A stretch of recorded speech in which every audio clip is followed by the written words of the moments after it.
Business ഇമേഷൻ first ബാച്ചിലാണ് ഇപ്പോൾ നമ്മളുള്ളത്. അതിൻ്റെ ഒരു ഫൈനൽ സംഭവങ്ങളാണ് നടന്നുകൊണ്ടിരിക്കുന്നത്. പിന്നെ ഈ കോഴ്സിനെ കുറിച്ച് പറയുമ്പോൾ മെയിൻലി നമ്മളിത് ആദ്യത്തെ ബാച്ച് ആയതുകൊണ്ട് തന്നെ ഒരു പ്രീവിയസ് എക്സ്പീരിയൻസ് ഒന്നും നമുക്ക് ആരുടെ അടുത്തുനിന്ന് കിട്ടിയിട്ടില്ലായിരുന്നു. ഞാനും എൻ്റെ പാർട്ണറും ഇതിന് വന്നിട്ടുണ്ട്. ഞങ്ങൾ UAE ബേസ്ഡ് കമ്പനിയാണ്.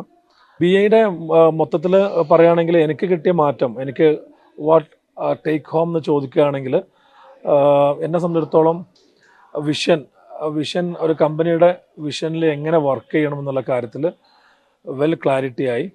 കഴിഞ്ഞൊരു 10 ദിവസത്തോളം ഡിഫറെൻറ്റ് സെഗ്മെൻറ്റിൽ നിന്നുള്ള ആളുകൾ, ഹയർ ഒഫീഷ്യൽസ്, CEO അല്ലെങ്കിൽ കമ്പനിയുടെ ഹയർ ഒഫീഷ്യൽസ് ഉള്ളതുകൊണ്ട് അവരുടെ എല്ലാം കോൺട്രിബ്യൂഷൻ കിട്ടി. അപ്പോൾ ഞങ്ങളുടെ കമ്പനിയുടെ ഒരു 2030, 2035 വിഷനൊക്കെ വളരെ സീരിയസ് ആയിട്ട് ഞങ്ങൾക്ക് ഡിസ്കസ് ചെയ്യാനും എൻ്റെ പാർട്ണറും കൂടെ ഉണ്ടായിരുന്നു. ഞങ്ങൾക്ക് ഡിസ്കസ് ചെയ്യാനും അത് വളരെ നല്ല രീതിയിൽ വർക്കൗട്ട് ചെയ്യാനും പറ്റി. ഡോക്ടറുടെ ഹെൽപ്പ് വളരെ നല്ലതായിരുന്നു. അതിൽ സ്ട്രക്ചേർഡ് പ്രോസസ്സാണ് നടന്നുകൊണ്ടിരുന്നിരുന്നത്. ഇതിൻ്റെ നമുക്ക് തുടക്കത്തിൽ നമുക്കിത് മനസ്സിലാവില്ല ഇത് എങ്ങനെയാണെന്നുള്ളത്. പക്ഷേ 1-2 ദിവസം കഴിഞ്ഞപ്പോഴേക്കും നമ്മളെല്ലാവരും ആ പ്രോസസ്സിലേക്ക് ഇൻവോൾവ് ആയി. ഒരു 1 വീക്ക് കഴിയുന്ന സമയത്ത് നമുക്ക് ഒരു 2 കൊല്ലം MBA കഴിഞ്ഞാൽ ഉള്ളതിനേക്കാൾ നമ്മുടെ ഏരിയയിൽ വളരെ ക്ലാരിറ്റി ഉണ്ടാക്കിയെടുക്കാൻ പറ്റി.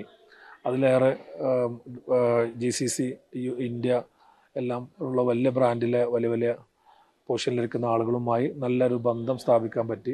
ബിസിനസ് നെറ്റ്വർക്കിംഗ് നമുക്ക് ആ രീതിയിൽ കാണാം. എല്ലാ രീതിയിലും ഒരു നല്ല റിസൾട്ടാണ് ഈ കോഴ്സ്. ഒരു എക്സ്പെക്റ്റേഷനും ഇല്ലാതാണ് ഞാൻ ഇവിടെ വന്നിട്ടുള്ളത്. അതിനുശേഷം ഇപ്പോൾ നമ്മൾ പോകുന്നത് കുറേ ഫ്രണ്ട്സും വിഷനും അതുപോലെ കുറേ നോളജും എല്ലാം കിട്ടിയിട്ടാണ് ഇപ്പോൾ ഇവിടെ നമ്മൾ പോകുന്നത്.